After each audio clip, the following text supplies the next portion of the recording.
drafting worldwide, wide.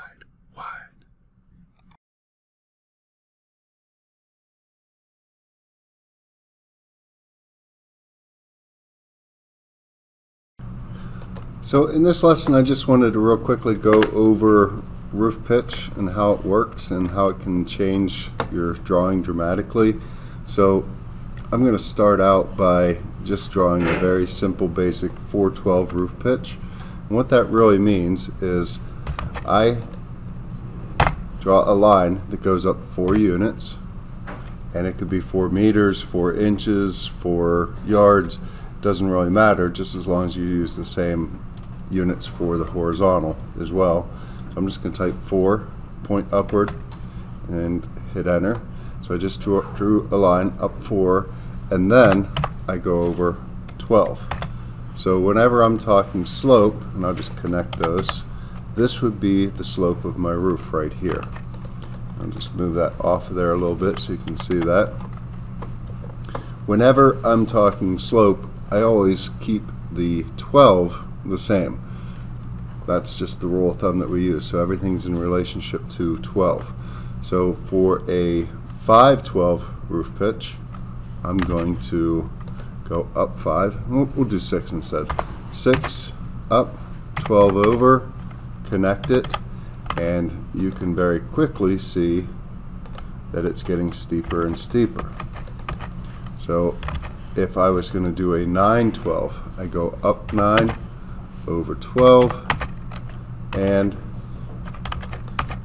I have that slope right there. So 412, 612, 912.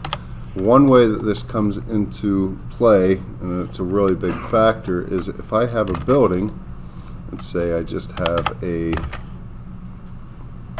let's say I have a wall here, and I'm just going to put a plate on top of this just for demonstration purposes.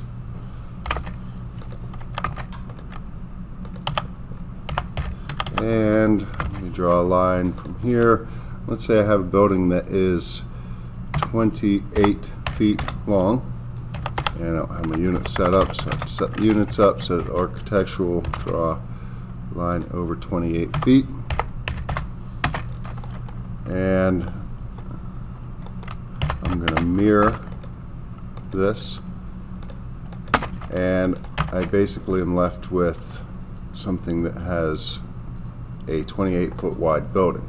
I'm going to turn off this UCS icon here too. So if I wanted to do a 412 roof pitch, I'm going to start here. I'm going to go up 4, over 12, close it, erase that, and offset this 3.5 for the thickness of my top chord of my truss. And then I'm going to mirror, to have a mirror line here, I'm going to mirror this to the other side. So I'll pick the midpoint of that line straight down. And then I can use fillet with radius of 0 to connect these, kind of like what a roof would be. So if I was actually building a truss,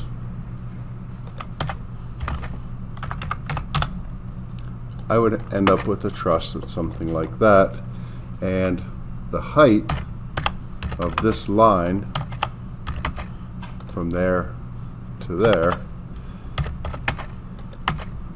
is only 4 feet 4.5 inches. So I'm not going to be able to use this for much of anything.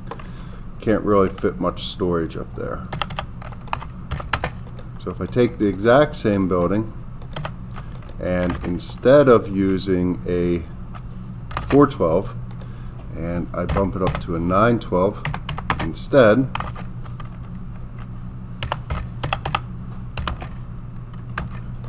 set that, mirror these, from there to that side, fillet,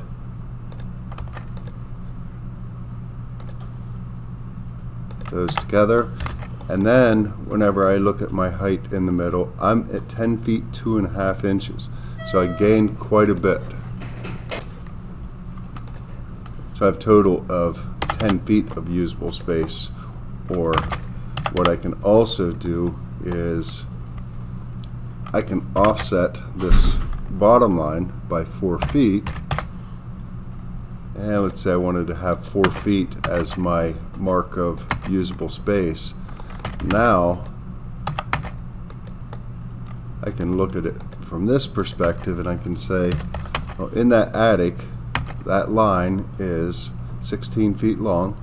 So I have 16 feet of horizontal usable space. That's at least 4 foot high ceiling. Now obviously you're not going to be able to stand out here, but you could definitely use this for storage. So the idea is, with a steeper roof, now you have a lot more space underneath here, but you're going to have to use all that. You're going to have to basically pay for all that extra material, more expensive trusses, more roofing material. So whether or not it's worth it depends on what you really want to do with that space.